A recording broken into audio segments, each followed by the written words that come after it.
मुर्दे के अंदर उसकी आत्मा बुलाई जाती है? आत्मा बुलाई जाती है। हस्बैंड, वाइफ और एक बेटी, तीनों के अंदर भूत है। उन्होंने मुझे बताया था कि अगर मैं रात को सोता हूँ तो पता नहीं सुबह कहाँ मिलता हूँ, किसी को भी कुछ नहीं पता। और जो उसकी पत्नी थी वो अलग अलग आवाज़ें निकाल रही थी। तो मैंने उनको साफ बताया कि आपकी पत्नी के अंदर कुंडापंथी भूत है और आपकी पत्नी के साथ हर रोज हर रात को संबंध बनाता है। वो रात को ऐसी ऐसी हरकतें करेगा कि अगर कोई पास रहेगा तो उसकी मौत निश्चित है। किसी के ऊपर मारण क्रिया है तो शव साधना से वो ठीक हो सकती है। मतलब उस आदमी को शव साधना करवानी है? नहीं,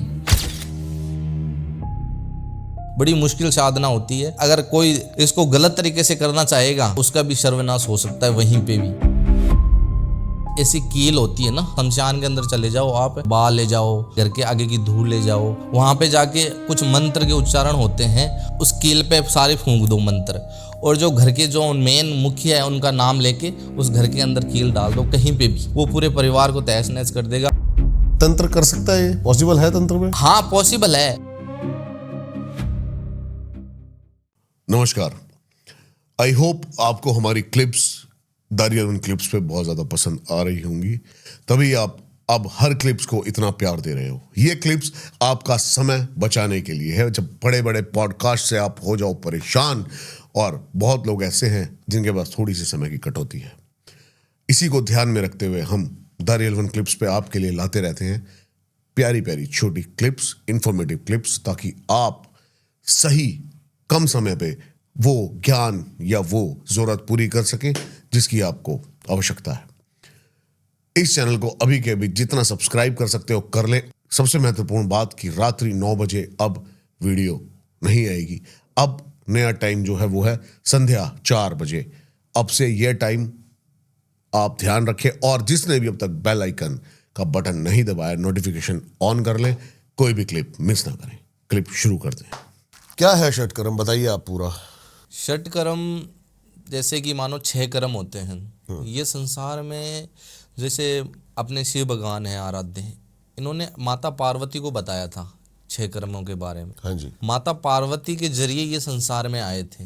इन 6 कर्मों का नाम है मरण, वशीकरण, विद्वेषण, स्तंभम, और एक लास्ट है जो होता है महामोहिनी वशीकरण बोलते हैं उसे। हाँ। तो ये 6 कर्म हैं। इनको 9 प्रकार से हम प्रयोग कर सकते हैं। मरण, वशीकरण, स्तंभम, विद्वेषण, और एक उच्चाटन, एक आकर्षण, रसायन और एक साधना। ये 9 प्रकार से हम इसको उपयोग कर सकते हैं। और इनका प्रयोग करने के लिए सबसे पहले मैं आपको बताता हूँ शांति कर्म के बारे में। एक शांति कर्म का और विचार है। अच्छा, क्या है ये शांति कर्म? शांति कर्म जैसे रोग और ग्रह, इनका जो होता है ना अपने ऊपर इफेक्ट पड़ता है, इनको दूर करने के लिए ये शांति कर्म किया जाता है। क्योंकि किसी प्रकार से हमें रोग लग गया है, कोई ग्रह है हमारे क्या है कि काम नहीं कर रहे हैं, हमारा साथ नहीं दे रहे हैं, तो इनको क्या है कि दूर करने के लिए या इनका थोड़ा सा प्रभाव कम करने के लिए शांति कर्म का उपयोग किया जाता है। और इनकी देवी होती है, और इनकी देवी का नाम है रति, देवी रति। ठीक है। ये शांति कर्म में आता है। दूसरा हो गया वशीकरण। किसी भी जीव, मतलब ये नहीं है कि इंसान हो, जीव होना चाहिए, चाहे पक्षी हो या जानवर हो, किसी भी प्रकार का जीव होना चाहिए उसके अंदर।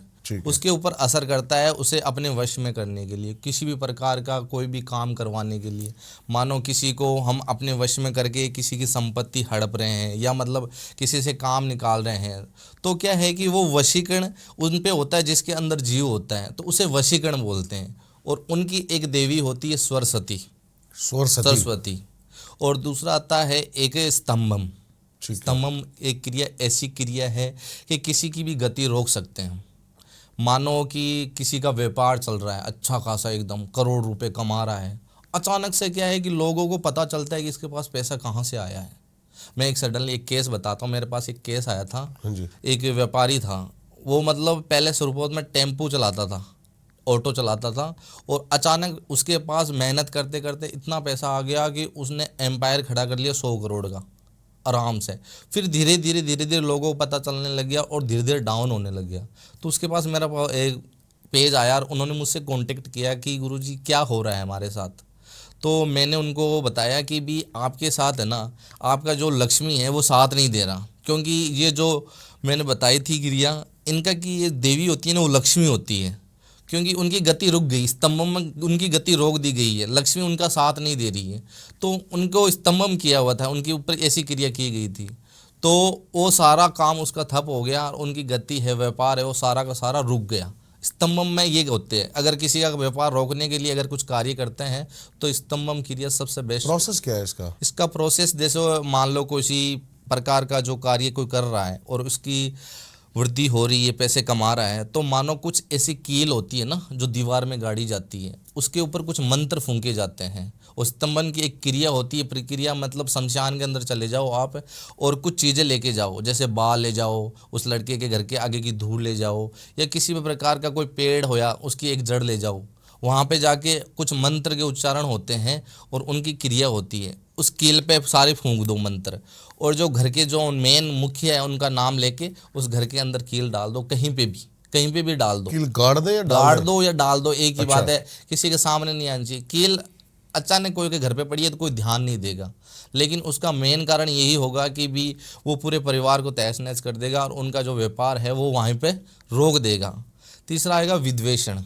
विद्वेषण एक ऐसी प्रक्रिया है जो लोग बोलते हैं ना कि मेरा प्यार बिछड़ गया है, कोई बोलते हैं ना कि भी मेरा प्रेमी है मुझसे दूर हो गया है, पता नहीं क्यों, क्या कारण होगा, पता नहीं चल रहा कि भी किसी ने कुछ करवाया होगा। लोग बोलते हैं कि इस पे वशीकरण से लोग मिलते हैं, पास आते हैं, दूर नहीं जाते। विद्वेषण से क्या होता है, किसी का जैसे भाई बहन बिछड़ गए, माता पिता एक दूसरे से दूर हो गए, दादा दादी दूर हो गए, मतलब किसी में फूट डलवानी हो तो विद्वेषण क्रिया होती है। किसी को भी दूर कर दो, मियाँ बीबी को कर दो, चाहे किसी को भी, लोग बोलते हैं कि भी क्रिया की गई है, क्या की गई है लोगों को पता नहीं है। लोग तो बोलते हैं ब्लैक मैजिक में कई चीज़ें होती हैं, 6 चीज़ें होती हैं, तो उनको ये चीज़ नहीं पता। विद्वेषण एक ऐसी प्रक्रिया है कि किसी को भी दूर कर सकते हैं, किसी भी प्रेमी को, तो उसमें ये क्रिया आती है। और चौथा है उच्चाटन क्रिया। विद्वेषण का क्या प्रोसेस है? विद्वेषण का ऐसा प्रोसेस है जैसे कि किसी के प्रेमी अगर दूर हो रहा है, तो अगर उनके साथ संबंध नहीं बना है या किसी के प्रकार का मतलब 2 साल या 3 साल का प्रोसेस उसके साथ रहा है तो थोड़ा मुश्किल होता है। लेकिन अगर उसके घर पे या उसके परिवार में किसी भी प्रकार की नेगेटिव ऊर्जा है, मतलब मान लो कि उनके घर पे कोई ऐसी गंदी चीज़ वहाँ पे रखी गई है कि इस पे उनको का ध्यान नहीं गया है, तो वहाँ पे ना अपने कुछ मंत्रों से या कुछ चीज़ें डाल दो वहाँ पे। या मानो कोई प्रकार से अगर पति पत्नी है तो पति के या पत्नी के कुछ चीज़ें ले जाओ, जैसे कपड़ा हो गया, बाल हो गए, उनकी प्रक्रिया कर लो, और पाव है मीट ले लो अपने साथ, वो चीज़ें ले लो साथ में, पाव मीट ले लो, और उनकी प्रक्रिया होती है, क्रिया करके मंत्रों से उच्चारण करके उच्चाटन क्रिया उस पर कर दो। करने के बाद वो जो सामान है वो उनके घर पे डाल दो, क्लेश ऑटोमेटिक हो जाएगा। ठीक है। होता है मरण क्रिया के बारे में सुनते हैं तो कान खड़े होते हैं सभी के, कि मरण क्रिया सभी लोग जानते हैं कि सभी जो एक दूसरे पे मारने का काम करते हैं, लेकिन मरण क्रिया ऐसे किसी पे काम नहीं करती, उनका भी प्रोसेस अलग होती है। उनकी जो देवी है वो भद्रकाली होती है उनकी देवी। ओके। और ये प्रोसेस ऐसा होता है कि भी किसी इंसान को हम मरण क्रिया कर रहे हैं, करना नहीं चाहिए, बाकी कोई कर रहा है तो सबसे पहले क्या करेगा, वो उसकी एक फ़ोटो ले लेगा और उनकी जो भी है, जो कपड़ा हो गया, बाल हो गए, नाखून हो गया, किसी भी प्रकार का शरीर का कोई भी एक अंग की चीज़ ले ली। फिर क्या है, कुछ क्रिया होती है कम से कम 51 दिन की, 31 दिन की और 105 दिन की। 3 घड़े होते हैं, वो 3 घड़े होते हैं और तीनों घड़ों में वही सेम चीज़ डाली जाती है। अगर 31 दिन में वो एक घड़ा फूट गया तो इंसान मरेगा, अगर नहीं फूटा तो फिर 51 दिन का वेट करना पड़ेगा। 51 दिन में नहीं फूटा तो 105 में फूटेगा ही फूटेगा दिन में, क्योंकि इसकी जो प्रोसेस होती है वो बहुत खतरनाक होती है। क्योंकि अगर किसी के हम ऊपर कर रहे हैं तो लक्षण भी दिखाई देंगे। अगर बोलते हैं ना कि मरण क्रिया की गई है, अब मुटकरण मान लो, मुटकरण का मरण क्रिया का ही विवरण होता है, दोनों में एक ही बात है, अलग अलग नाम दिए हुए हैं। उसमें क्या होता है कि सामने वाले में एक अजीब सी बदबू पैदा हो जाएगी, अगर पास भी जाएंगे तो उसमें बदबू हो जाएगी, आदमी में से, हाँ आदमी से बदबू आ जाएगी, और शरीर है पूरा काला पड़ जाए, डल पड़ जाएगा, एकदम ऐसा पड़ जाएगा कि उसे देखना भी पसंद नहीं होगा कि क्या है ये, क्या हो गया इसके अंदर। डॉक्टर को दिखाएंगे तो भी पता नहीं चलेगा कि भी इसके साथ हुआ क्या है। दवाई ले लो, चाहे कितने भी मेडिकल चेकअप करवा लो, कोई असर नहीं होगा जब तक वो क्रिया की गई है। अगर उसका काट नहीं करेंगे तब तक क्या है, कोई भी चीज़, दवा दारू कुछ भी असर नहीं करेगी। इसका अगर मरण क्रिया को अगर टालने का मैं आपको एक रीज़न बताऊं, हाँ हाँ। तो वशीकरण भी अगर उसमें डाल सकते हैं हम, जैसे किसी के ऊपर मारण क्रिया है तो शव साधना से वो ठीक हो सकती है। मतलब उस आदमी को शव साधना करवानी है क्या? नहीं नहीं नहीं, उसके नाम की शव साधना करवानी है। किसी भी मुर्दे को, जैसे मुर्दाघर से कोई मुर्दा लिया है, लावारिश लाश, कि भी मुझे इसके साथ एक पूजा करनी है, तो आसानी से वो क्या है, मिलती नहीं है, बहुत प्रोसेस होते हैं। अगर लीगल है तो वो दे देगा, अनलीगल है तो नहीं देगा वो। बिल्कुल सही बात है। तो उसके ज़रिए क्या है कि शव साधना, अगर कहीं से मान लो हमने डेड बॉडी का इंतज़ाम कर लिया है, तो उसको लेटा दो एकदम सैया के ऊपर। कुछ मंत्र होते हैं शव साधना के, तो उनका उच्चारण करो। फिर क्या है कि जो इंसान के ऊपर जो चीज़ की गई है मरण क्रिया, उसके अवशेष ले लो, बाल, नाखून, कपड़े, जितना हो, जितने सामान हो अपने पास मिले उतना सामान ले आओ आप, और उसको ना पूरे तरीके से तैयार कर दो डेड बॉडी को। ऐसा लगना चाहिए वो इंसान इसमें ही है। पूरा सारा सामान, मेकअप देकअप, हर चीज़ जो वो पहनता था, जो चीज़ लगाता था, वो सारा सारा उस डेड बॉडी पे डाल दो आप, और उसके ऊपर एक क्रिया करो जो हम बोलेंगे शव साधना। वो शव साधना करो, कम से कम मान के चलो ये 24 घंटे या 48 घंटे की साधना होती है। बड़ी मुश्किल साधना होती है। अगर सच्चा और अच्छा अगर तांत्रिक होगा वो तो ये शव साधना कर लेगा। अगर कोई इसको गलत तरीके से करना चाहेगा तो हो सकता है उसका भी सर्वनाश हो सकता है वहीं पे भी।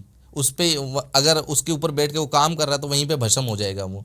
क्योंकि शव साधना अगर मुर्दे के ऊपर कर रहे हैं तो दो आत्माओं को हम अलग अलग कर रहे हैं। इसकी आत्मा, चलो मुर्दे की आत्मा ऊपर चली गई, लेकिन उसकी आत्मा इसके अंदर डालना बहुत रिस्की हो जाता है। क्योंकि अगर एक बार मुर्दे के अंदर उसकी आत्मा चली गई और वो मुर्दा जाग गया तो किसी की भी जान ले सकता है। अगर वहाँ पे बैठ के वो साधना पूरी कर लें तो उसके ऊपर जो मुटकरण किया गया, मारण क्रिया की गई है, तो वो वहीं पे समाप्त हो जाएगी, और जो वो लड़का था या लड़की थी वैसा का वैसा वापस ठीक हो जाएगा। अगर वो चीज़ नहीं की गई तो हो सकता है उसका अंत पक्का है। जैसे मुर्दा है जैसे, हाँ जी, मुर्दे के अंदर उसकी आत्मा बुलाई जाती है। आत्मा बुलाई जाती है। ठीक है। आत्मा से ही काम होता है सारा, क्योंकि जो चीज़ उन्होंने की है उनके शरीर पे की गई है, उसकी आत्मा पे तो नहीं कर पाएंगे ना वो। अब आता है वशीकरण। वशीकरण के अगर आप नाम लें तो सभी लोग जानते हैं कि वशीकरण एक ऐसी चीज़ है किसी को भी अपने वश में कर लें, लेकिन वशीकरण ये चीज़ नहीं है। किसी को वश में करने के लिए वशीकरण नहीं किया जाता। वशीकरण पहले किया जाता था, ऋषि मुनि किसके लिए करते थे? अपने आराध्य भगवानों को प्रसन्न करने के लिए, कि भी मैं उनको बस अपने वश में करके उनको अपने पास रखूं। ये पॉसिबल है, लेकिन पॉसिबल नहीं था, क्योंकि वो ऐसी शक्ति है, ऐसी दिव्य शक्ति है कि उनको कंट्रोल कोई नहीं कर सकता। क्योंकि अपने पंच तत्व का जो शरीर बना हुआ है वो किसी भगवान को थोड़ी कर लेगा, कंट्रोल नहीं कर पाएगा। लेकिन वो क्या है कि फिर भी वो ये चीज़ कर लेते थे, लेकिन फिर भी क्या है कि वो इम्पॉसिबल काम था। और आज लोगों ने वशीकरण का नाम लेते ही लोग बोलते हैं कि इसके ऊपर वशीकरण किया गया है, तो ये इसके कंट्रोल में है। मान लो घर में एक भाभी है और क्या है कि दोनों भैया और भाभी में लड़ाई झगड़ा हो रहा है, तीसरा इंसान फ़ायदा उठा रहा है उस चीज़ का, कि भी भाभी को भी भड़का रहा है और भैया को भी भड़का रहा है, कि बोल रहा है कि भी भाभी है बाहर संबंध बना रही है किसी के साथ, और भैया को बोल रहा है, भाभी को बोल रहा है कि भैया बाहर संबंध बना रहे हैं। तो दोनों में टकरार हो गया।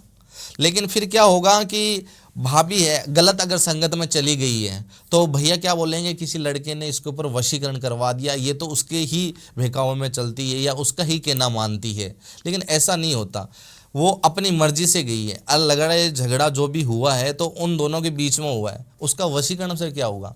लोग मेरे पास फ़ोन करते हैं, कांटेक्ट करते हैं, कॉल करते हैं कि सर वशीकरण करवाना है मुझे। वशीकरण, उनको पता ही नहीं वशीकरण होता क्या है। वशीकरण में कई प्रकार के वशीकरण, महामोहिनी के वशीकरण, इसमें कई प्रकार के वशीकरण आ जाते हैं। अगर सही बताऊं तो अगर प्रेमी जोड़े के लिए वशीकरण मानो तो मोहिनी वशीकरण सबसे अच्छा है, क्योंकि किसी के मन को मोहने के लिए वशीकरण, मोहिनी वशीकरण सबसे बेस्ट होता है। अगर वशीकरण का विवरण हम करें तो वशीकरण किसी के अपने वश में करने के लिए सबसे अच्छा रहता है। अब बात करूं तो प्रेतों की, एक ख्याल आता है कि भी किसी ने मेरे को बताया था कि किसी औरत के साथ गलत व्यवहार करता है। आजकल ऐसे एंटिटीज है, कईयों में मैंने देखा है, फ़ोन में भी देखा है, लोगों से सुना है कि भी किसी औरत के साथ संबंध बनाना, भूत बना रहा है, कोई इंसान नहीं बना रहा।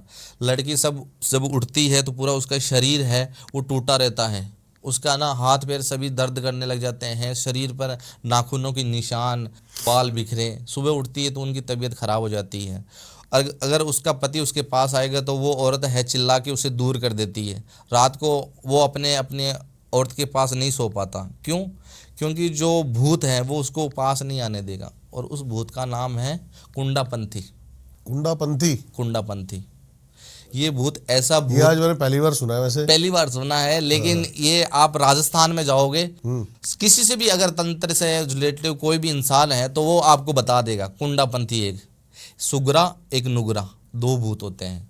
सुगरा होता है अच्छा भूत, कि भी किसी को नुकसान नहीं पहुंचाएगा। वो बस अपने मतलब से ही जहाँ रह रहा है वहीं पर रहेगा, उसे कुछ खाना है तो वो खा लेगा।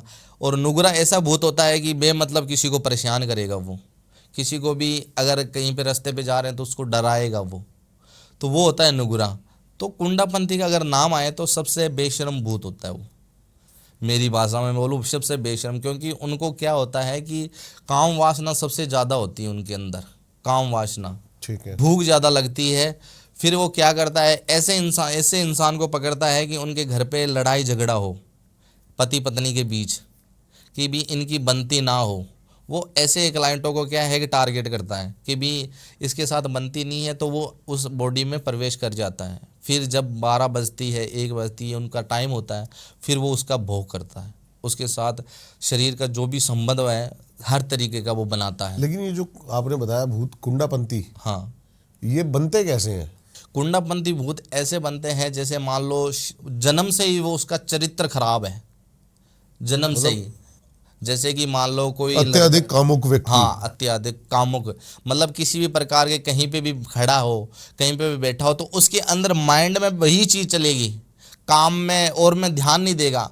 वो हो सकता है अपनी माँ की तरफ भी गंदी नज़र हो उसकी, मतलब ऐसी होती है उसकी मन की जो भावना होती है। उसको लगता है कि भी जो आया है वो गया है, रिश्तेदार मायने नहीं रखता, रिश्तेदार क्या होगा, वो चला जाएगा आएगा, लेकिन जो चीज़ है उसकी काम की वासना है वो किसी को नहीं छोड़ेगा। हो सकता है अपनी सगी बहन के भी साथ वो कर ले। तो ऐसी मतलब उसकी भावना हमेशा पैदा रहती है, और उसकी जो भावना है वो कंट्रोल नहीं रहती। वो गलत कदम उठाते हैं, या तो कोई उसे मार देता है किसी कारणवश, क्योंकि वो किसी के घर पे चला गया है, पकड़ा गया है, तो लोग उसे मारेंगे पीटेंगे, या मतलब किसी कारण से किसी के मतलब साथ उसने शारीरिक संबंध बना लिए, जिसे हम बोलते हैं ज़बरदस्ती बना लिया है, तो फिर क्या है कि उसकी फांसी हो जाती है, या किसी कारण उसकी मौत करवा दी जाती है, फांसी करवा के चाहे जेल करवा के। तो फिर क्या है कि उसकी आत्मा है वो भटकती रहती है। मेरे पास एक केस आया था बीकानेर का। अच्छा। बीकानेर था तब मेरे पास एक कॉल आया था, मेरा कोई रिलेटिव था, तो उसने मुझे बताया कि गुरुजी तीनों के अंदर भूत है, 3 के अंदर, एक के अंदर तो सुना था, 3 के अंदर, हस्बैंड वाइफ और एक बेटी छोटी, उसके अंदर, तीनों के अंदर, मतलब फैमिली के अंदर पूरी तीनों की फैमिली के अंदर आ गया था। क्योंकि वो किसी की शादी में गए थे, तो उनके साथ थी मिठाई, तो वो चौराहे के अंदर गए थे, तो वहाँ पे गाड़ी 2 ले रखी थी, तो सामान है इस गाड़ी से उस गाड़ी में डाला था। उसी दिन उसका काम है स्टार्ट हो गया था, वो उसके पीछे हो गया था। और रात को वो बताते थे हमें, हमारे पास आए थे, उन्होंने मुझे बताया था कि अगर मैं रात को सोता हूँ तो पता नहीं सुबह कहाँ मिलता हूँ।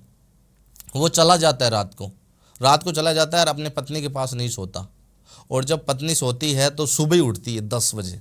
रात को पता नहीं उसके साथ क्या होता है क्या नहीं होता, किसी को भी कुछ नहीं पता।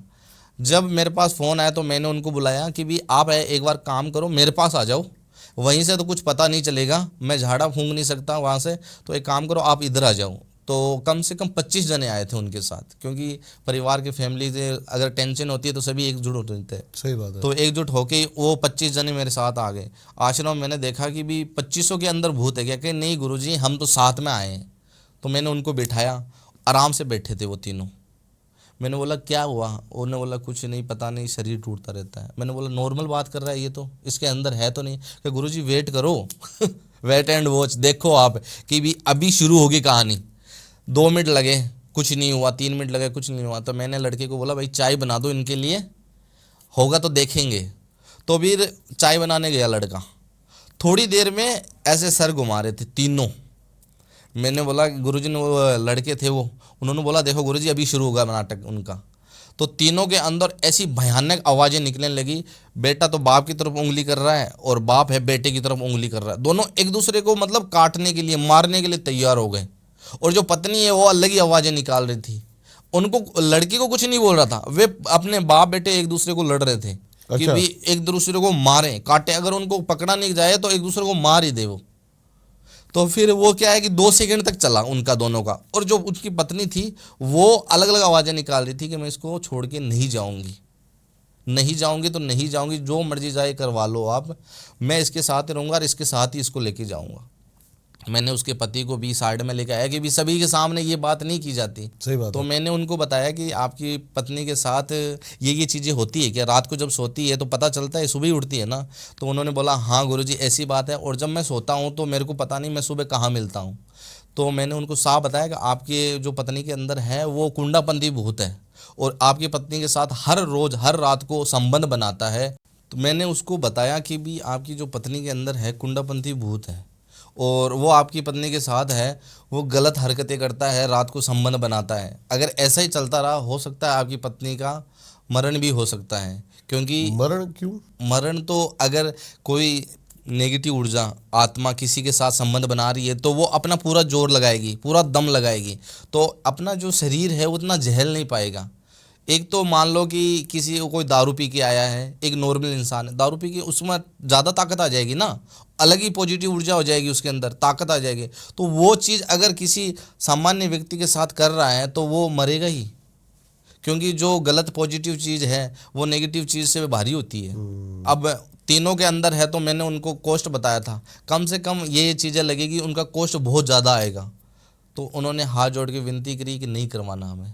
मैंने बोला अगर पैसों से अगर देख रहे हो तो आप पैसे मत देना, आप काम करवाओ, ठीक है? पैसे तो ऐसा है कि कोई भी चीज़ है, पैसों से अगर संभव है तो करवा लेनी चाहिए। इंसान की अगर मरता इंसान के बोले कि वहाँ पे जी सकता है तो वहाँ पे क्या हर्ज है करना। मैं अगर जो चीज़ कर रहा हूँ, जो मार्केट में अगर तिल्ली भी लाऊंगा माचिस की, उसका भी 1 रुपया लगेगा, लगेगा ही। सही बात है। तो फिर उसने बोला ठीक है कोई बात नहीं, आप पहले काम करके दो मुझे, फिर देखते हैं। तो मैं उनके घर पे गया, मेरी पूरी जो मंडली थी उनके घर पे गई। तो उनके ऊपर, घर के ऊपर जैसे ही मैं छत पे चढ़ा तो मांस के टुकड़े पड़े थे, पहले से ही पड़े थे। और घर में अजीब सी बदबू सी हो रही थी, मतलब वो काफ़ी दिनों से उनके घर पे था, काफ़ी टाइम से। और घर पे तावीज़ बांध रखे थे, कई फोटोएं लगी हुई थी। मैंने बोला ये क्या है? कि पहले भी हमारे यहाँ पे ना मौलवी जी वो आए थे तो उन्होंने ये बताया कि ये कर लो। मैंने बोला असर हुआ? बोला नहीं हुआ। तो क्यों रखा है इनको, अब निकाल दो। अगर असर नहीं है कोई चीज़, अगर टेबलेट ले रहे हैं अगर असर नहीं करी तो बदल दो उसको। सही बात है। वैसी चीज़ें वहाँ पे पड़ी थी। मैंने बोला उनको निकाल दो, ये काम नहीं आ रही तो इसको रखने से कोई फ़ायदा नहीं है, लोग वहम करेंगे।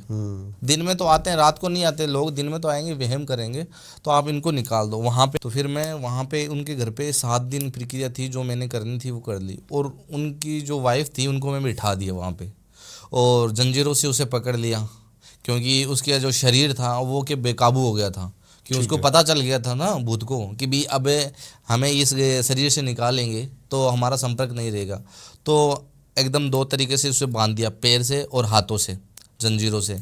फिर 2 सिरिये तैयार किए मंत्रों से और उनको गरिया गरम किया। तो मैंने उनको बोला देखो चला जाए ऐसे, नहीं तो फिर जो मुझे करना है वो मैं करूँगा। तो उसने बोला नहीं, जो मर्जी है वो कर लो, मैं नहीं जाऊँगा इसे सिरी में छोड़ के। अच्छा। तो फिर चिमटे मारे उसको। मतलब जब वो बोलती थी कोई डबल आवाज़ निकलती थी क्या? नहीं, अजीब सी आवाज़ें निकलती थी, डबल आवाज़ नहीं निकलती थी। ऐसा नहीं है कि 2 आवाज़ें जैसे भूत फिल्मों में होता है वैसी नहीं होती थी, नॉर्मल आवाज़ थी और अलग ही आवाज़ थी, उसकी खुद की आवाज़ नहीं थी। ठीक है। एकदम लाइट आवाज़, धीरे धीरे एकदम बताती नहीं थी और बोलती थी नहीं जाऊंगी तो जो मर्जी है वो नहीं जाऊंगी मैं। फिर चिमटे उठाए, दिए चपेट, कम से कम हमें लगा 7 दिन लगे। 7 दिन लगे तो लड़की भी अधमरी सी होने लगी। थोड़ा हमें भी डर लगता है, कल को इसकी जान चली गई तो फिर घर वाले हमें नहीं छोड़ेंगे, पुलिस वाले हमें नहीं छोड़ेंगे, क्योंकि उसकी बॉडी है वो पहले से ही कमज़ोर हो चुकी थी। तो हमने ध्यान रख के बोला कि भी इसको है थोड़ा दिन रुक जाओ, इसको अगर हम जो निकालेंगे बॉडी में इसका पूरा ध्यान रखना है। अगर आपने ध्यान नहीं दिया और इसका खाना पीना सही से नहीं किया तो मर गई तो हमारी कोई गारंटी नहीं। अच्छा। क्योंकि शरीर से निकलेगा, शरीर टूटेगा पूरा। और जो हमने मारी है उसको, वो भी क्या है उसे असर करेगी, तो उसका शरीर टूट गया पूरा। हमने चपेट लगाए, काफ़ी मतलब सीरिये उसको चेपे, फिर जाके उसने पूरा शरीर छोड़ा। फिर हमने उसे डब्बे में पैक किया था। 3 दिन तो हमने रखा था हमारे पास, और उस लड़की का हालत इतना बुरा हो गया था कि उसे देखना भी मतलब लोग देखें तो घृणा पैदा हो जाए, क्योंकि पूरा शरीर तोड़ के रख दिया था उसका जब वो बाहर निकला था। तब उसको मैंने वहाँ से पैक करके उनको मैं बोला अब ठीक है, अब इसका 10-15 दिन तक ध्यान रखो खाने पीने का, और इसको बाहर मत निकालो। अगर बाहर निकालोगे कोई दूसरी नेगेटिव ऊर्जा प्रवेश कर जाएगी, उसकी गारंटी मैं नहीं लूँगा।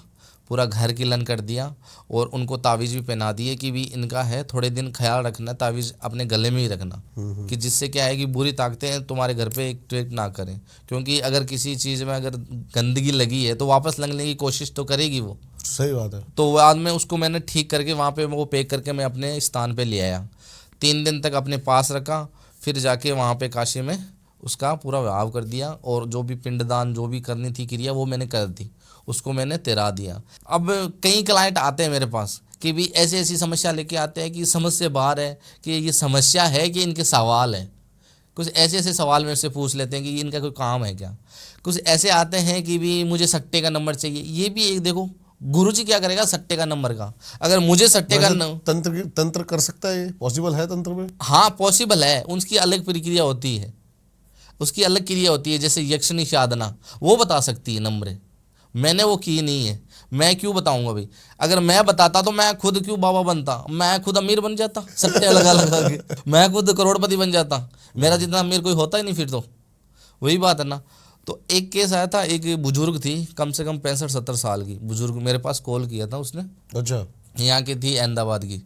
उसने मुझे बोला था मेरा बेटा है वो 35 साल का हो गया है, शादी के इतने रिश्ते आते हैं लेकिन शादी होती नहीं उसकी। कई बार आ चुकी है, आती है, टूट जाती है। एक बार तो ऐसा हो गया विवाह तक बात चली गई, फिर जाके टूट गई। मतलब क्या है इसकी लिखा हुआ है कुंडली में शादी या नहीं होगी। तो मैंने बोला माता जी कुंडली दिखाओ आप मेरे को एक बार, कि भी शादी का योग है या नहीं। अच्छा। शादी का योग था उसके, सारा कुछ एकदम सही था, ग्रह सारे एकदम सही अपने स्थान पे ही थे।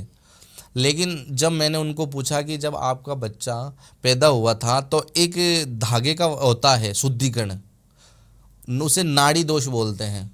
तो कई बार क्या आते बचपन में ही कर देते हैं, जो पंडित होता है वो नाड़ी की पूजा उसी टाइम कर देते हैं, तो वो कभी कभार बड़े होके करवाता है, नाड़ी दोष होता है। और उनको वो क्या है कि मैंने उनको पूछा ये अपने नाड़ी दोष की पूजा है आपने करवाई थी अपने बच्चे की, तो उन्होंने बोला नाड़ी दोष क्या होता है हमें तो पता ही नहीं है। वो क्या है कि नॉर्मल जेन्युइन फैमिली से थे तो उनको इन चीज़ों के बारे में पता नहीं था। तो उन्होंने बोला कि भी हमने कोई पूजा वूजा नहीं कराई, जब छोटा था तब पूजा पाठ करवाई थी। तो मैंने बोला इनकी नाड़ी की पूजा है वो बाकी रह चुकी है, अगर उस टाइम करवा लेते तो हो सकता था कि 1-आधे घंटे में हो जाए, और जब बड़ा हो गया है तो उसी हिसाब से उसका प्रोसेस होगा। अगर पूजा अगर नहीं करवाई नाड़ी दोष की पूजा तो हो सकता है इसकी शादी कभी ना हो, संभव ही नहीं। अच्छा। क्योंकि हम कभी कभार डॉक्टर को या मतलब किसी पंडित को ऐसे सवाल पूछ लेते हैं कि भी ये क्या कैसे क्या होगा, लेकिन हम खुद करते हैं गलतियां, उसका बताते नहीं कि हमने गलती की है। सही बात वैसे ही काफ़ी क्लाइंट आते रहते हैं कि भी शादी नहीं हो रही, वो नहीं। जो मेन कारण है अपने घर से ही शुरू होता है। बीमारियां हैं अगर हम बाहर से लाते हैं तो घर से ही अगर पूरे घर परिवार में फैल जाती है। जब माता जी ने मुझे बताया कि भी नाड़ी दोष की पूजा हमें नहीं करवाई है, तो मैंने उनको माता जी को, उनके पति को और उनके बच्चे को, तीनों को बुला लिया। मैंने बोला वहाँ से कुछ नहीं होने जाना, आप आ जाओ मेरे पास। तो उन्होंने बोला ठीक है हम आते हैं। तो ये कितने दिन का प्रोसेस है, मैंने उनको 21 दिन का प्रोसेस बताया था। अगर आप रह के भी करवा सकते हो या अपने बच्चे को छोड़ भी सकते हो इधर। पूजा है 21 दिन चलेगी, और मैं अपनी प्रक्रिया करूँगा, उससे 21 दिन आना ही पड़ेगा। अगर मैं वहाँ आऊँगा आपके पास तो जो भी मेरी व्यवस्था है वो आपको करवानी पड़ेगी, और जो भी सामान है वो आपको लाने देना पड़ेगा। तो उन्होंने बोला, वो डर गए क्योंकि जेन्युइन फैमिली के थे, तो हम आएंगे तो घर वाले आस पड़ोस लोग बोलेंगे कि भी आज अघोरी क्यों आया घर पे, ये काला जादू करवाती है। तो वो डर गए थे। तो उन्होंने अघोरी थोड़ी करते हैं, लेकिन काला जादू करते नहीं हैं, लेकिन लोगों को डर बैठता है ना काले कपड़े देख के। तांत्रिक काला जादू करते हैं। लोगों को डर बैठ गया है काला कपड़ा पहन के। काले कपड़े से डर गए हैं लोग काले कपड़े से डर गए हैं कि भी ये क्या कर देगा, जादू टोना कर देगा। उनको पता नहीं है ना अघोरी क्या करते हैं, तांत्रिक क्या करते हैं। उनको अगर आ जाए दिमाग में कि ये चीज़ ऐसे होती है, तांत्रिक अलग होता है और अघोरी अलग होता है। अगर उनको पता हो तो क्या है कि लोग नहीं डरेंगे, सही बात है। क्योंकि लोगों ने तांत्रिक नहीं देखे हैं, अघोरी देखे हैं ज़्यादातर। अगर तांत्रिक देखना है तो वहाँ पे कामाख्या में मिलेंगे, इतने हजारों लाखों तांत्रिक भरे पड़े हैं वहाँ पे। फिर वो मेरे पास आए माता जी, और उनका बच्चा भी आ गया, पति भी आ गया, आराम से मेरे पास बैठे थे। उनका जो बेटा था काफ़ी हट्टा कट्टा था और बड़ा था, और थोड़ा सा हाथ से थोड़ा सा पैरालाइजिस था हाथ से। तो मैंने बोला माता जी इसको ये क्या हुआ? हाँ जी। कि भी ये बचपन से ही है, डॉक्टर को दिखा दिया, ठीक नहीं हो रहा। मैंने बोला कोई बात नहीं, इसके कारण से भी हो सकता है कोई शादी नहीं हुई। कि नहीं, इसका कोई कारण नहीं है, ये तो नॉर्मल है, ये तो बचपन से है, तो क्या ही कह सकते हैं। और इसका कोई रीज़न ही नहीं था, नॉर्मली लोगों ने मना कर दिया। मैंने बोला ठीक है कोई बात नहीं, आप बैठो। तो फिर मैंने उसका जो दिखाया मेरे को कि भी कुंडली है, मैंने माता जी सारी चीज़ एकदम ठीक है, आप एक काम करो बैठ जाओ। फिर मैंने अपने पंडित को बुलाया, क्योंकि जो नाड़ी की पूजा है वही पंडित ही करवा सकता है, मैं उसका साथ दे सकता हूँ। मैंने उसको बुलाया, मैंने नाड़ी की एक पूजा है आपको करवानी है। तो वो मेरे पास आ गया। 21 दिन वो नाड़ी की पूजा चली थी उस बच्चे की, और 21 दिन बाद है मैंने उनको बोला आप चले जाओ। और माता जी मुँह मचकोड़ के चली गई थी, मुँह ऐसे बना के चली गई थी कि किया कुछ नहीं है, पैसे लग गए, फलाना ढिंगाना, मतलब कोस रही थी मेरे को। और फिर वहाँ जाके गालियाँ भालियाँ हो गई मेरे से कि भी पैसे हैं आपने ले लिए, काम कुछ हुआ नहीं है। मैंने बोले अजीब बात है, दिमाग ख़राब कर दिया।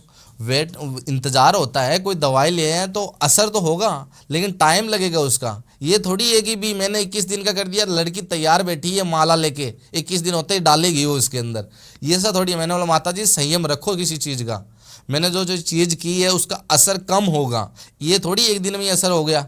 मैंने 21 दिन की पूजा करी है तो इसका असर होगा, टाइम लगेगा। तो माता जी ने बोला कुछ नहीं होगा, आप ढोंगी हो, वैसे हो, मैं पुलिस कंप्लेंट कर दूंगी, वो कर दूंगी, फलाना निगाना। उसका पति भी साथ में ही उसका सपोर्ट कर रहा हूँ, हाथ धोगी। हाँ ये तो गलत काम हो गया, भला कर रहे थे बुरा हो गया, वही बात होगी। फिर दिमाग ख़राब हो गया। क्लाइंट मतलब फ़ोन करते थे, मेरा खुद उसका पूरा दिन उसमें ही लगा रहता कि भी क्या हो गया, मैंने तो काम अच्छा किया, तो वो ऐसे कैसे बोल रही थी। उसका फ़ोन आया मेरे पास 1.5 साल बाद फ़ोन आया मेरे पास, बोला हमें माफ़ कर दो। मैंने बोला क्या हो गया, और आप हो कौन याद रखता है 1.5 साल बाद, कोई याद नहीं रखता। तो हमें माफ़ कर दो, हमसे गलती होगी। मैंने बोला मैं जाना नहीं हूँ, फ़ोन काट दो आप। फ़ोन काट दिया। तो तीसरे दिन वो मेरे पास आ गए। अब इंसान देख के तो पहचान नहीं सकता है कि भी कौन है। माता जी मेरा दिमाग ख़राब है, आज तो गए, या तो मार पड़ेगी आज आए हैं ये, कुछ ना कुछ तो आज उनका होगा ही मकसद। आए मेरे पास 4 जने आए थे। उन्होंने ये लड़की, ये बोला ये बहू है हमारी।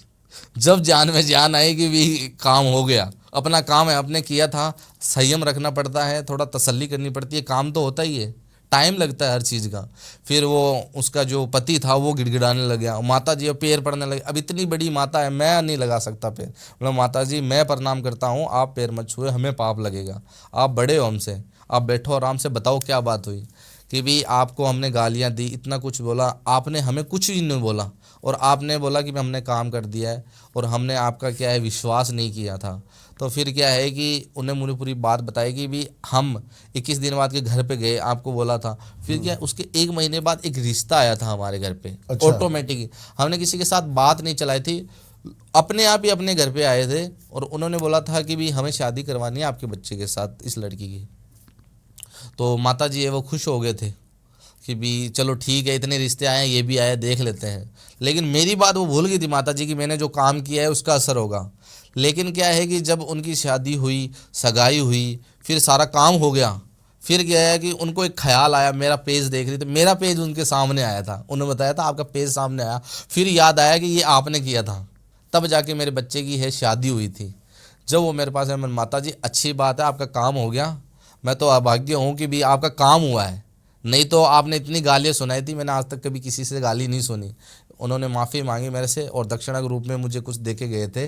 और आज वो परिवार अच्छा खासा एकदम चंगा भला है, और रोज़ मेरे को कॉल करते हैं जब भी उनको टाइम मिलता है, और बोलते हैं कि हमारा परिवार है खुश है आपकी वजह से।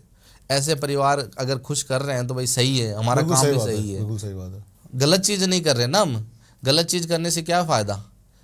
कोई हमें कॉल करेगा कि भी इसके ऊपर वशीकरण कर दो, हमें वो चीज़ करवानी है, या वो कर दो, वो चीज़ करवानी, ऐसे नहीं होता। गलत आते हैं आपके पास ऐसे केस? बहुत सारे आते हैं, नेगेटिव केस तो इतने आते हैं, भरे पड़े हैं। तो आपने किया आज तक कोई ऐसा? नेगेटिव केस क्यों करूँगा भाई? मैं अगर किसी के साथ रिश्ता नहीं है, कोई मेरे को फ़ोटो भेज रहा है कि भी गुरुजी इसके साथ वशीकरण करना है, मैंने बोला रिश्ता क्या है इसके साथ? कि रिश्ता नहीं है, सामने घर में रहती है वो, तो बस मेरे को अच्छी लगती है, आप उसको वशीकरण कर दो, वो मेरे पास आनी चाहिए, मेरे से बात करनी चाहिए, छूना चाहिए मैं उसको। ऐसे थोड़ी होगा। ऐसे तो मेरे को कोई भी फ़ोटो उठा के भेज देगा, जितनी भी सेलिब्रिटी है उनकी फ़ोटो भेज देगा कि भी ये मेरे पास आनी चाहिए। ऐसे नहीं होता, कुछ संबंध होना चाहिए, चाहे हो 1 साल का या 2 महीने का, कोई भी स्पर्श होना चाहिए, दोनों में कुछ होना चाहिए, टच होना चाहिए, फिजिकल टच ज़रूरी है। अगर किसी का प्रेम है, अगर है दोनों में, अगर हम किसी को मिला रहे हैं तो उनमें अगर अनबन है तो हो सकता है। फिजिकल टच बहुत ज़रूरी है। या अगर नहीं कुछ साथ में रहे हैं 1 साल 1.5 साल, तो उनके कपड़ों की ज़रूरत पड़ सकती है। कपड़ों की ज़रूरत सबसे ज़्यादा पड़ेगी, और कुछ बाल नाखून इनकी ज़रूरत पड़ेगी, तभी जाके कार्य हो सकता है। नहीं तो ऐसे काम थोड़ी होता है, फ़ोटो के ज़रिए कुछ भी नहीं होता। और आज एक ट्रेंड चला है कि भी फ़ोटो और नाम भेज दो, मैं आपको 10 मिनट के बाद कॉल करके बताता हूँ क्या करना है। फ़ोटो देख के रेमेडी थोड़ी होती है, नहीं होती, बिल्कुल भी नहीं होती। मुझे कोई फ़ोटो भेजेगा, मैं उसका भविष्य थोड़ी बता दूंगा। सही बात है। बस खाली आजकल की परेशानी क्या है न्यू जनरेशन की, खाली प्यार की। प्यार में क्या होगा, 3rd पर्सन तो होगा ही होगा। तो वो क्या कहते हैं, पंडित जी फ़ोटो देख के बोलो 10 मिनट रुक जाओ, मैं फ़ोन करता हूँ आपको। 10 मिनट के बाद में फ़ोन करते, बेटा बात यह है कि 3rd पर्सन इशू है। अरे वो तो उसको भी पता है, सबको पता है। जब अगर प्यार दूर होगा एक दूसरे से, कोई है गर्लफ्रेंड बॉयफ्रेंड दूर होगा, तो 3rd पर्सन इशू तो होंगे, ये नॉर्मल है, वो नॉर्मल चीज़ें हैं, वो तो आएगी आएगी। 3rd पर्सन नहीं होगा तो दूर ही नहीं होगा। तीसरा इंसान आएगा तभी रिश्ते में दरार आएगी, चाहे घर में हो चाहे बाहर हो। घर में भी मान लो अगर रिश्ता ख़राब हो रहा है किसी के साथ, माता पिता के साथ हो रहा है या बहू बेटे के साथ हो रहा है, तीसरा फ़ायदा उठाएगा उसको। तीसरा आएगा कि भी बहू या जो भी हमारे भाषा में बोले तो बीननी बोलते हैं हमें, उसे बीननी यहाँ पे बोलते हैं, बहू बोलते हैं, हमारे भाषा में बीननी बोलते हैं, कि बेटा आपके पति ने आपको कुछ नहीं दिलाया, हमारे बेटे ने तो हमारी बहू को ये सब दिलाया है। आज वो फ़ोन लेके आई है, iPhone 60 Pro Max लेके आई है, वो लेके आया, फलाना लेके आया। मतलब उसके मन में ऐसे लालच पैदा कर देती है, तीसरे इंसान लालच पैदा कर दे कि भी उसको माइंड है वो वैसे ही घूमता रहे। और फिर वो घर पे जाती है, अपने पति को बोलती है मेरे को तो ये चाहिए। अब बेचारा 10,000 की नौकरी कर रहा है, वो फ़ोन कैसे दिला देगा, कैसे दिलाएगा? वो खुद वो टच वाला फ़ोन नहीं रख रहा, बटन वाला फ़ोन रख रहा है, तो वो कैसे दिलाएगा? ठीक है ना। तो वही चीज़ क्या है, उसको वो चीज़ समझ में नहीं आएगी, लेकिन घर पे कलेश कर लेगी, मेरे को तो फ़ोन चाहिए तो चाहिए, चाहे जो मर्जी हो। वो बेचारा जैसे तैसे करके अपनी जो भी सेविंग होगी वो उसको फ़ोन दिला देगा।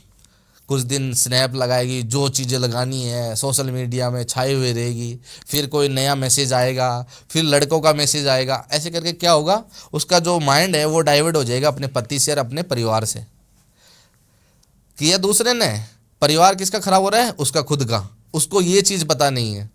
बात वो है, फिर क्या है कि वो फिर से आएगी उसके घर में कि आज मेरे बेटे ने अपनी बहू को सोने चांदी की चीज़ें दिलाई है। अब फिर से वो अपने पति के पास गई, फिर वो क्या है कि पी के आएगा उसका पति, क्योंकि भी दिमाग ख़राब रहता है, इंसान पूरे दिन काम करता है, स्ट्रेस में तो चला जाता है। फिर दारू क्यों पीता है इंसान, स्ट्रेस में चला जाता है। उसको क्या है कि घर पे आए तो सुख शांति चाहिए, कि घर पे आऊँ तो सबका मैं हंसता खेलता चेहरा देखूँ, ठीक है, और घर पे आके आराम से रोटी खा के आराम रेस्ट करूँ। ये नहीं है घर पे आता ही तूने मेरे साथ ये कर दिया, तूने वो चीज़ लाया नहीं है, तू वो कर दिया फलाने। इंसान क्या होता है कि वहीं पे दिमाग ख़राब हो जाता है, पूरी रात सो नहीं पाता है। फिर क्या करेगा, थोड़े दिन के बाद वो ड्रिंक शुरू कर देगा। घर पे आएगा टल्ली हो गए, चाहे बोल चाहे ना बोल, रोटी खाई सोया, रोटी खाए तो ठीक है, नहीं खाई तो ठीक है, वो वैसा करेगा फिर। या फिर क्या होगा कि उसके माँ बाप है उसको गालियाँ देंगे, बोलेंगे बेटा तू ये क्या कर रहा है, दारू पी रहा है। फिर बहू बोलेगी आपका बेटा तो बेवड़ा ही है, हमारी ज़िंदगी ख़राब कर दी आपके बेटे से शादी करवा के। आपका बेटा ना तो कमाता है, ये कुछ नहीं दिलाता, वो शर्मा जी की लड़की है, वो उसका है, वो फलाना है, उसको वो दिलाया उसने, वो घूमने गए हैं बाहर। उसको ये मालूम नहीं है मेरा पति है वो 10,000 की नौकरी कर रहा है, और जो घर परिवार है वो अच्छे से पाल रहा है, पोस रहा है। कल को बच्चे होंगे, उसको काफ़ी टेंशन रहती है। शादी के बाद क्या है कि पत्नी तो अपना घर संभाल लेती है, लेकिन जो उसका पति होता है, जो लड़का होता है, उसको पूरा परिवार संभालना पड़ता है, उसको काफ़ी देखना कुछ पड़ना पड़ता है। अगर मायके में शादी है, अगर बहू गई है अपने बेटे के साथ, तो क्या है कि सारा खर्चा वो पति उठाएगा, या कोई रिश्तेदार में कुछ कुछ अनहोनी हुई है, वहीं पे पैसे कौन लगाएगा? पति लगाएगा। पति कोई बैंक लूट के थोड़ी लाया है, बेचारा 10,000 की नौकरी कर रहा है, 10 या 15,000 की नौकरी कर रहा है, तो उसे सारा कुछ देखना पड़ता है, लेकिन वो चीज़ उनको समझ में नहीं आएगी। फिर क्या होता है, फ़ोन उनको दिलाया है, सोशल मीडिया से जुड़े हैं, तो नए आएंगे, थर्ड पर्सन बोलते हैं ना, थर्ड पर्सन इश्यू, वो अपनी फ़ोटो लगाएंगे, लोग लाइक करेंगे, फॉलो करेंगे, फिर बातचीत उनकी शुरू होगी। फिर क्या बोलते हैं कि क्या हुआ, कि कुछ नहीं हुआ, कि भी हमारे पति से बनती नहीं ऐसा वैसा, कि क्या यार तू मेरे साथ रहती, तेरे को ये दिलाता वो दिलाता। वो भी 10,000 की नौकरी कर रहा है, लेकिन उसको ये पता है कि मेरी पत्नी नहीं है तो मेरे खर्चे हैं, मैं 10,000 से निकाल सकता हूँ। फिर क्या करता है, तो वो उसको गिफ्ट देता है, तो उसको मन में लालच पैदा हो जाता है कि ये देखो मेरे को गिफ्ट दिया है, आजकल अब मेरे पति ने कुछ नहीं किया। तुम्हारे पति ने तुम्हारे पूरे कमोड को साड़ियों से सजा रखा है, तुम्हें फ़ोन दिलाया है, तुम्हें गहने दिलाए हैं, तुम्हारे परिवार को संभाल रखा है, जो भी रिश्तेदार आते हैं उनका देखना करना पड़ता है, शादी विवाह में जाते हैं तो सारा कुछ आपका खर्चा वो निकालते हैं। तुम एक 10 रुपये की चॉकलेट से राजी हो गए? वो चीज़ पता नहीं उसको, माइंड उसका बस वही सेट रहता है कि वो लड़का है वो फ्री रहेगा, वो उससे बातचीत करेगा कि भी मेरा पति तो टाइम नहीं देता, आप मेरे को टाइम देते हो, आप अच्छे हो। लेकिन वो उसकी धारणा ही पैदा हो जाती है, भाई टाइम देता है उस मतलब निकालने के लिए, कि भी उसको पता है मैं इसके साथ रहूँगा, कुछ दिन खाऊंगा पीऊँगा और दूसरे के पास, लेकिन उसकी ज़िंदगी ख़राब हो जाएगी ना लड़की की। बिल्कुल सही बात। लड़की अगर समझ ले कि भी पति है, कमा रहा है अच्छे खासा, मतलब अपनी मेहनत कर रहा है, तो उसका सपोर्ट करना चाहिए, सेविंग करनी चाहिए। अगर पति कुछ दे रहा है तो ये मत करो कि भी 10,000 दिए तो 10,000 लगा दो किसी भी शॉपिंग में। अगर बचाव करोगे, यहाँ से पत्नी अपना बचाव करेगी पैसे का और पति भी बचाव करेगा पैसे का, तो मैं घर में बोलता हूँ 100% कभी किसी के साथ दुख दर्द नहीं होगा, किसी के पास बाबे की बात जरूर जाने की नहीं पड़ेगी। कोई भी बाबा है वो अपना घर पे बैठ के ही क्या है कि मक्खियाँ मारेगा, अगर घर में पति पत्नी एकदम सही एक दूसरे को समझे तो। नहीं तो बाबा तो फ़ायदा उठाएगा, सीधी बात है, कोई भी हो। मैं देखो खुद बैठा हूँ सामने, मैं खुद फ़ायदा उठाऊंगा, क्यों नहीं उठाऊंगा? मुझे पता है घर से ही कलेश शुरू है, घर से ही कलेश शुरू है। जब तक पत्नी अपने पति पे विश्वास नहीं करेगी या पति अपनी पत्नी पे विश्वास नहीं करेगा, दोनों की अच्छी बॉन्डिंग नहीं होगी, तब तक घर नहीं चलेगा। एक दूसरे का सपोर्ट करेंगे ना, तभी जाके क्या परेशानियां धीरे धीरे कम हो जाती हैं। परेशानी जैसे जैसे कम होगी तब वैसा वैसा क्या है कि एक दूसरे की भावना है वो अच्छी होगी, दोनों में प्रेम होगा। आपने कभी सुना है अंबानी के घर पे कलेश हो गया? नहीं होगा। पैसे वाले के घर पे कलेश हो गया? नहीं होगा। जब जहाँ ज़्यादा पैसा होगा ना वहाँ पे कलेश होगा ही नहीं। क्या करते हैं कि उसकी पत्नी बोलती है ये, उससे पहले वो चीज़ आ जाती है उसके पास, क्योंकि पैसा है, पावर ऑफ मनी, मतलब पैसा है तो सब कुछ है। खुशियाँ भी खरीद लो, रिश्तेदार भी खरीद लो, परिवार भी खरीद लो। 10 से 15 है दोस्त ऑटोमेटिक बन जाते हैं उसके। पैसा नहीं है तो एक भी दोस्त नहीं है, सीधी बात है। मैं तो बोल रहा हूँ पैसा है तो सब कुछ है। क्योंकि अगर मान लो कोई परिवार है बड़ा है जिसके पास पैसा है, उसके घर पे कभी कलेश नहीं होगा, ये चीज़ मैं लिख के दूंगा। और उसकी जो घर पे पत्नी है, जो भी है लेडीज़, वो कभी लड़ाई झगड़ा नहीं करेगी, क्योंकि उसे समय से पहले हर चीज़ मिल जाती है। वो बोलती नहीं है, उससे पहले क्या है कि वो चीज़ आके खड़ी हो जाती है उसके सामने।